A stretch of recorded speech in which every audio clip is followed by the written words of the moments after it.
Hi adventurous people! It's me, Rose, and for this video is isasama ko kayo guys sa aking pag-aayos dito lang naman sa aking small space partition here in Dubai. Kaya naman tara, samahan niyo ako! So mga adventurous people, as you can see here, the background, it says na sobrang kalat talaga ng loob ng kwarto namin. And dahil nga, yun ay nagre-rearrange kami ng aming space dito sa room. So guys, ipapakita ko lang naman sa inyo. Tingnan niyo naman yung aking cabinet. Talagang sobrang empty pa talaga siya guys. And actually, ano siya, iba yung position niya before. Pag ganun siya, nung parang pag ganyan yung alignment niya sa room. But then now is in-arrange namin yung space. Kaya siya napunta na dito. And of course, para naman na madali lang siya guys na iurong dito sa kabilang space is tinanggal ko muna yung aking mga damit as in buong damit ko dito sa loob para naman hindi masyadong mabigat ng ating pag-aayos. And also guys, is hindi rin masisira yung cabinet natin. So guys, ito, aayusin ko pa siya and lalagyan ko siya ng mga damit ko, which is itinambak ko siya dito guys sa ating charan. So guys, andito yung aking mga damit and dito din. As in, sobrang kalat pa. And ito, ayan guys, sobrang makalat. And tinambak ko lang lahat ng mga damit ko dyan guys. So ang gagawin natin yun is i-arrange ko yung aking mga damit doon sa cabinet. And also is kailangan ko din i-clean up yung area ko. So guys, aside from that is meron din kaming inad dito na isang cabinet. Kasi nga sobrang dami na talaga ng mga damit guys. Kasi dati nung pagkapunta ko dito sa Dubai, parang mas lalong dumadami yung damit kasi bili ng bili.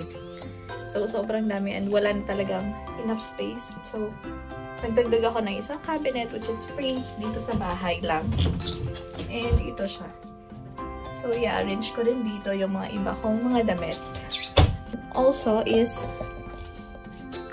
meron din tayo dito mga gamit.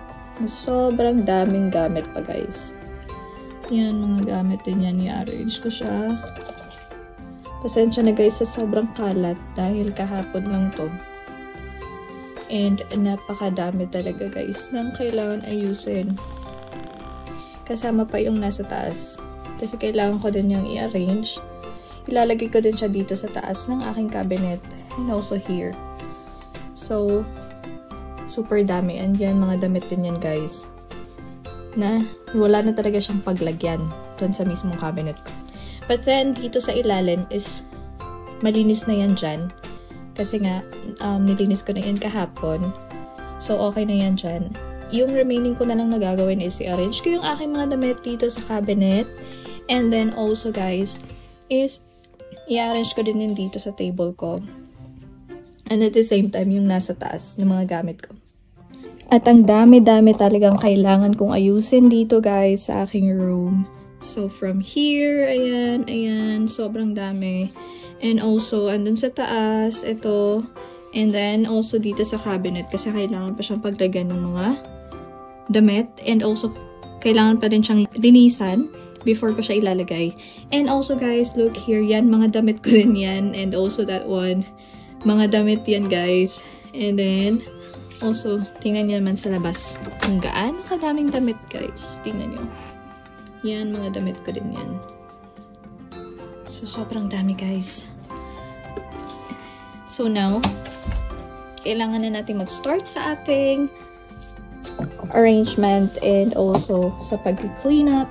And this is actually day 2 na guys ng aking cleaning day.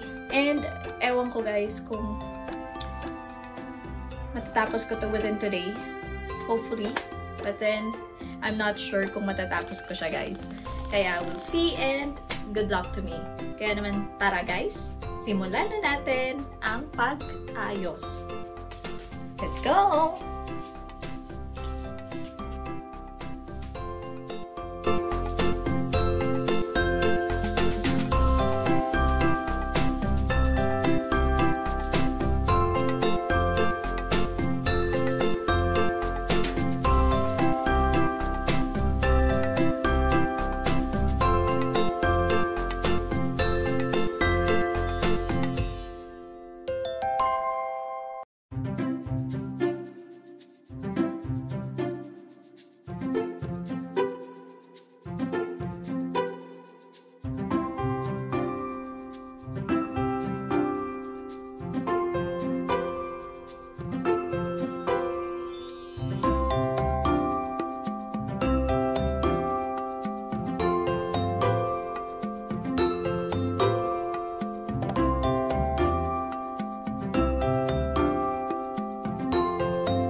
all, welcome back. Guys, time check, it's now 6:40 PM in the evening.